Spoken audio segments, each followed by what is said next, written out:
Hello વિદ્યાર્થી મિત્રો, હું સાવન ઠક્કર આજે બેઝિક મેથેમેટિક્સના 5મા ચેપ્ટરના ક્ષેત્રફળ અને ઘનફળ ચેપ્ટરના આગળ લંબઘન, સમઘન અને ગોળાકાર, નળાકારના ઘનફળ વિશેની માહિતી લઈશું. આપણે લાસ્ટ ટાઈમ આપણે ક્ષેત્રફળની વાત કરી હતી. ત્રિકોણ, વર્તુળ એમાં બધાની, ચોરસ, લંબચોરસ બધાની વાત થઈ હતી.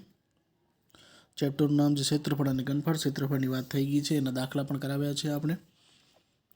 વધારે પ્રેક્ટિસ માટે તમને કરવાના છે. ઘનફળની વાત કરીએ તો ઘનફળ સૌ પ્રથમ શું કહેવા માગે છે તો કે ક્ષેત્રફળ જે છે એ 2D કહેવાય એને, એટલે કે 2 ડાયમેન્શનલ, એટલે કે એમાં આપણે લંબાઈ અને પહોળાઈ એટલે કે બે જ ફેક્ટરથી તમે એ વસ્તુ શોધી શકો છો. ઘનફળ જે છે એ 3D વસ્તુ છે, એટલે કે 3 ડાયમેન્શન. તો તમને જે અહીંયા 5.11 જે લખ્યું છે લંબઘનનું ઘનફળ, વોલ્યુમ ઓફ અ ક્યુબોઇડ, તો એ કઈ રીતે શોધી શકશો તો કે એમાં લંબાઈ આપેલી છે, એક પહોળાઈ પણ આપેલી છે અને એક ઊંચાઈ પણ આપી. એ બી જે છે એ ઊંચાઈ છે, BC જે એ લંબાઈ છે અને ક્યુથી બી છે એ શું છે, પહોળાઈ છે. તો લંબઘનનું ઘનફળ કેવી રીતે શોધશો તો કે લંબાઈ ગુણ્યા પહોળાઈ. તમે એરિયા માટે ફાઇન્ડ કરતા હતા લંબચોરસની, તો આના માટે શું કરશો તો કે લંબાઈ ગુણ્યા પહોળાઈ ગુણ્યા ઊંચાઈ. એક બીજી પણ વસ્તુ આમાં પૂછે છે કે એનું પૃષ્ઠફળ પણ શોધો. પૃષ્ઠફળ એટલે કે તમને આ લંબઘન દેખાય છે, એક પેટી દેખાય છે, એવું લંબઘન એટલે એક પ્રકારની પેટી છે આ, એમ તમે ધારી શકો છો. તો ABCD જે દેખાય છે એ એક પ્રકારની દિવાલ થઈ ગઈ, એક પ્રકારની એની વોલ થઈ ગઈ. પછી તો કે PABQ એક પ્રકારની વોલ થઈ ગઈ, બરાબર. પછી PQRS છે એ પણ એક પ્રકારની વોલ થઈ ગઈ, જે ADCBની સામેની બાજુ કહેવાય. ટોટલ કેટલી બાજુઓ હોય આમાં તો કે એક આજુબાજુ, સામે, પાછળ અને એક ઉપર નીચે, એવી કેટલી બાજુઓ થઈ ગઈ તો કે ટોટલ 6. આપણા ઘરમાં તમે પોતાને તમે એમાં જોઈ શકો છો, એક છત હોય, નીચે ફ્લોર, 4 દિવાલ, તો કેટલા પ્રકારની થઈ 6 પૃષ્ઠફળનો જેટલા પણ ક્ષેત્રફળ થાય બધાનો એનો શું કરવાનો, તમને સરવાળો કરવાનો. જેટલી પણ દિવાલ હોય છે એ બધાના ક્ષેત્રફળ કેવી રીતે શોધાય તો કે એની લંબાઈ અને એની પહોળાઈનો ગુણાકાર કરવાનો, તો એનું ક્ષેત્રફળ મળી શકે તમને, અને એનો શું કરવાનો, સરવાળો. હવે જેવી રીતે ફ્લોર હોય એવી રીતે છત હોય તમારી, બરાબર. તો LB તો એમાં સેમ ટુ સેમ લાગુ પડશે, એટલે આગળ ગુણાકારમાં શું થઈ જશે, 2, બરાબર. ટોટલ કેટલી થાય, 2, 2 અને 2 એટલે કેટલી થઈ, 6. વસ્તુ 6 એ જ વસ્તુ ગણી છે, પણ આ લોકો એવી સૂત્ર રીતે વ્યવસ્થિત બનાવીને મોકલ્યું છે. LB એટલે કે લંબાઈ પહોળાઈ, પછી પહોળાઈ ઊંચાઈ, અને પછી લંબાઈ ઊંચાઈ કે ઊંચાઈ લંબાઈ જે તમે કહો 1 2 2 3 3 1, બરાબર. તો આવી રીતે એનું ક્ષેત્રફળનો સરવાળો કરીને પૃષ્ઠફળ પણ શોધી શકાય. પછી જે સમઘનનું ઘનફળ, તો કે સમઘન એટલે શું તો કે ચોરસ છે, જે ચોરસનું જ માં શું હોય તો કે લંબાઈ અને પહોળાઈ કેવી હોય, સરખી હોય. તો ઊંચાઈ પણ એટલી જ રાખો તો એ શું બની જાય, સમઘન. એક બરફનો ટુકડો તમે સમજી શકો છો, તો શું થઈ શકે, સમઘન, બરાબર.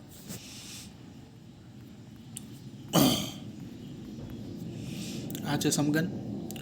તો કે એની ઘનફળ શું થાય તો કે લંબાઈ ગુણ્યા લંબાઈ ગુણ્યા લંબાઈ. શું કામ, આમ તો લંબાઈ ગુણ્યા પહોળાઈ ગુણ્યા ઊંચાઈ કયો, પણ બધીની વેલ્યુ શું છે, સરખી છે, એટલે L³ થાય છે. ચલો આમાં પણ કેટલી બાજુઓ બનશે, 6, 6L², બરાબર. બધી બાજુઓનો માપ કેવો થશે, બધી જે એમાંથી પૃષ્ઠફળ જે બધી બાજુઓ મળશે કેવું મળશે, સરખું મળશે, એટલે 6L². પછી જે લંબવૃત્તીય નળાકારનું ઘનફળ. નળાકાર એટલે શું તો કે એક પ્રકારનો સિલિન્ડર તમે સમજી શકો છો. આ તમને ફિગર દેખાય છે, તો કે સિલિન્ડર એટલે નળાકારને ઇંગ્લિશમાં સિલિન્ડર જ કહેવાય છે, સર્ક્યુલર સિલિન્ડર.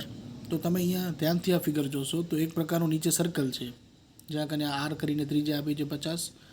તો એ જે વર્તુળ છે એને અમુક હાઇટ આપવામાં આવો, H કરીને હાઇટ આપવામાં આપણે આપીએ તો એ શું બને તો કે એક નળાકાર બની જાય, બરાબર. સિમ્પલી વાત સમજજો કે એક વર્તુળ હોય આવી રીતે, અને એને કંઈક તમે હાઇટ આપો H કરીને, બરાબર. તો એ શું બની જાય, આ વર્તુળ છે, એની અમુક ત્રિજ્યા છે, બરાબર. આ વર્તુળ હોય એની ત્રિજ્યા છે, એને કાંઈક બધી હાઇટ આપવામાં આવો તો ઉપર પણ શું મળે તમને, વર્તુળ જ મળે. તો આ એક વર્તુળ આ બીજું વર્તુળ અને આ શું થઈ ગયું આખું ખાલી એક વચ્ચે એક હાઇટ જે આપી હતી એના કારણે એક વસ્તુ ઉદ્ભવી. તો આ જે છે એ શું બન્યું નળાકાર મળી ગયું. તો એનું ઘનફળ કેટલું થાય તો કે ઘનફળ તમે શોધો. આનું ઘનફળનું આ સૌથી ઇમ્પોર્ટન્ટ કદાચ કંઈક નળાકારમાં હોય તો ઘનફળ જ હોય છે. નળાકારનું ઘનફળ પૂછાય જ છે દર વખતે એક્ઝામમાં. આ જે વર્તુળ છે નીચે એને તમે આમ ખોલી નાખો અને હાઇટ છે એ ક્યાં આવી જશે આવી રીતે ઉપર.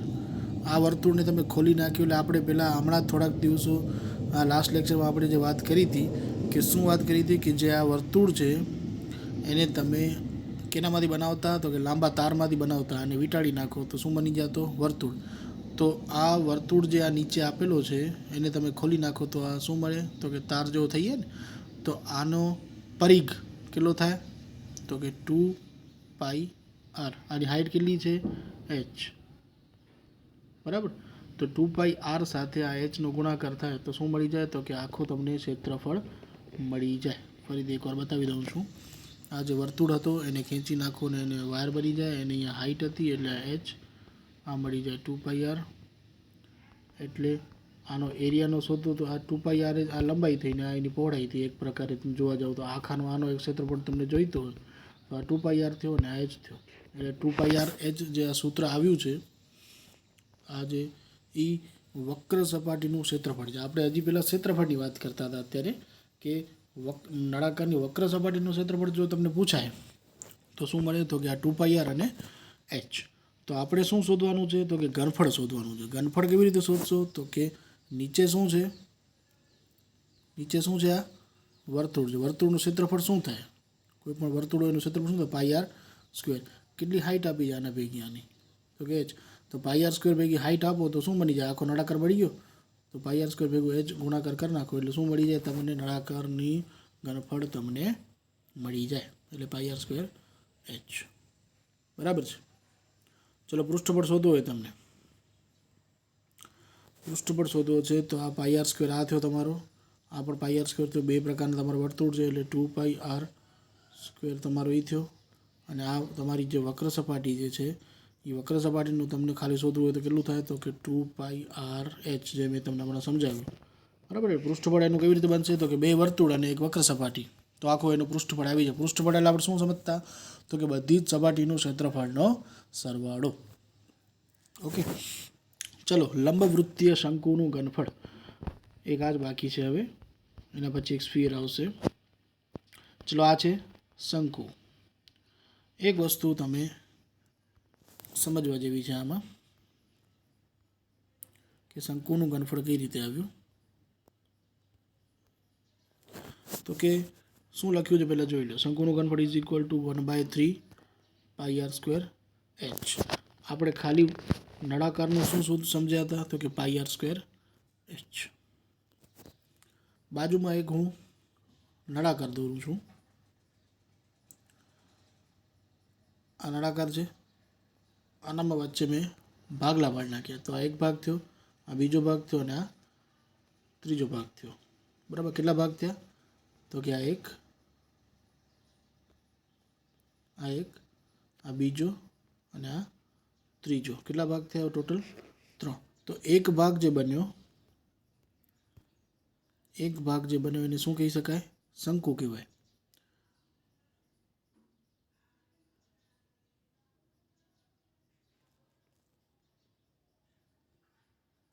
આ છે નળાકાર.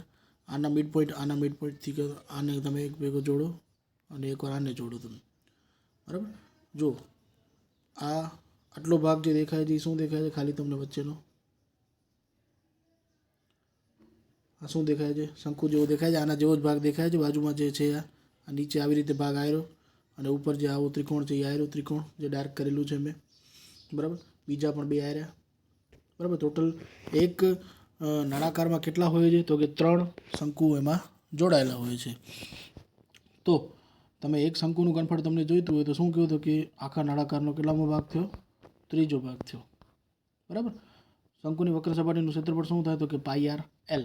હવે l શું છે જરાક તમને સમજવાનું છે તો કે એલ જે છે એ આ તમારી એક અલગ નામ છે એમાં, તો કે ત્રાસી ઊંચાઈ. શું કહેવાય છે એને? ઊંચાઈ કોઈ દિવસ આમ તો ત્રાસી ન હોય, પણ આ લોકો એલ કરીને શું આપ્યું છે કે ત્રાસી ઊંચાઈ. આનામાં એક કાટકોણ ત્રિકોણ બને છે આવી રીતે. કાટકોણ ત્રિકોણ બને છે એટલે આ શું થયો? 90 ડિગ્રી થયો. એટલે આ શું થયો? એનો કર્ણ થયો. બરાબર. જે પી થી આર આપ્યો છે એ શું થયો? તમારો આ કર્ણ થયો. બરાબર. શું છે સૂત્ર એનું? તો કે પાયથાગોરસ શું થયું કે P R square is equal to P Q square is equal to plus Q R square. એટલે કે એલ જે છે, જે ત્રાસી ઊંચાઈ જે કર્ણ છે, તો કે L square is equal two, તો કે આ ત્રિજ્યાનો વર્ગ વત્તા આ હાઇટ છે એનો વર્ગ. બરાબર. તો કે L square is equal H square plus R square. બરાબર. તો એલ જે છે આપણે એનું પણ એક ગોતી લીધું. બાકી એની શંકુની વક્ર સપાટીનું ક્ષેત્રફળ બધાનો જ્યારે પણ તમે નળાકાર ને શંકુને ને તમે હજી પણ આગળ એક આવશે ગોલક, આ ત્રણેય જે આવા જે કમ્પોનન્ટ જે આપણા પાસે છે, તો એનામાં તમને વક્ર સપાટીનું ક્ષેત્રફળ દર વખતે પૂછાય છે. બરાબર. શું કીધું હતું? નળાકારનું ઘનફળનું સૂત્ર પાઈ આર સ્ક્વેર એચ, શંકુનું ઘનફળનું 1/3 પાઈ આર સ્ક્વેર એચ, નળાકારની વક્ર સપાટીનું ક્ષેત્રફળનું સૂત્ર શું હતું? 2 પાઈ આર એચ. તો આની વક્ર સપાટીનું ક્ષેત્રફળ તો કે પાઈ આર એલ. એમાં એલની વેલ્યુ શું? તો કે એલ જે છે એ પાયથાગોરસ નિયમ પ્રમાણે તમને L square is equal to H square plus R square થાય છે. આ છે ગોલકનું ઘનફળ. ગોલકના ઘનફળ માટે કઈ રીતે એનું સૂત્ર એનું તમને મળ્યું છે, એના માટે કરીને હું એક વિડીયો તમને અલગથી મોકલી દઈશ. એમાં વધારે સારી રીતે તમે સમજી શકશો. અહીંયા ખાલી જોઈ લઈએ કે ગોલકનું ઘનફળ is equal to 4/3 pi r cube, અને ગોલકનું પૃષ્ઠફળ છે એ 4 પાઈ આર સ્ક્વેર. એનો મતલબ કે એમાં 4 વર્તુળ જે છે એમાં સમાયેલા છે. 4 પાઈ આર સ્ક્વેર. પાઈ આર સ્ક્વેર મીન્સ એક વર્તુળ, અને ગોલકનું પૃષ્ઠફળ એટલે કે 4 પ્રકારના વર્તુળ એમાં સમાયેલા છે ગોલકમાં. અર્ધગોલક એટલે કે ગોલો જે છે એ નીચે અમે તમને ફિગર આપી છે, જે અડધો બતાવેલો છે અર્ધગોલક. તો એનામાં 4/3 નો અડધો કેટલો થાય? 4/3 અપોન, એટલે કે તમે 2 કરો ને, એટલે કે 4/3 ભાગ્યા 2 કરો એટલે 2/3 મળે. એટલે 2/3 પાઈ આર ક્યુબ ગોલકના ઘનફળનું અડધું કર્યું તમે. ગોલકનું પૃષ્ઠફળ તમને યાદ રાખવું હોય તો કે એમાં એક ગોલકમાં 4 વર્તુળ અલગ રીતે સમાયેલા હોય છે, એવી રીતે સમજશો. બાકી એક વિડીયો પર તમને મોકલીશ, એમાં તમને આખો કોન્સેપ્ટ ક્લિયર કરી શકીશ. અહીંયા તમને હું નહીં સમજાવી શકું એ સરખી રીતે, ત્યાં કને એક વ્યવસ્થિત આપેલું છે. એક એક્ઝામ્પલ જોઈ લઈએ છીએ. એક ચોક પેટીનું માપ જે છે 10 સેન્ટીમીટર ગુણ્યા 8 સેન્ટીમીટર ગુણ્યા 6 સેન્ટીમીટર છે. તો આવી 6 પેટી સમાય તેવી મોટી પેટીનું ઘનફળ કેટલું થાય? ચોક પેટી આપી છે. ચોક પેટી એમાં જો આવી રીતે લખ્યું હોય 10 સેન્ટીમીટર ગુણ્યા 8 સેન્ટીમીટર ગુણ્યા 6 સેન્ટીમીટર, એટલે પહેલી વસ્તુ શું હોય તો કે લંબાઈ, બીજી પહોળાઈ અને ત્રીજી ઊંચાઈ. પહેલાં એ સમજવું જોઈએ. બરાબર. એલ બરાબર 10, બી બરાબર 8 અને એચ બરાબર 6. બધા માપ અલગ અલગ છે એટલે સમજાય છે કે આ લંબઘન છે. લંબઘનનું ઘનફળનું સૂત્ર સિમ્પલ, લંબાઈ ગુણ્યા પહોળાઈ ગુણ્યા ઊંચાઈ. લંબચોરસનું લંબાઈ ગુણ્યા પહોળાઈ હતું, તો આનું લંબાઈ ગુણ્યા પહોળાઈ ગુણ્યા ઊંચાઈ હોય છે.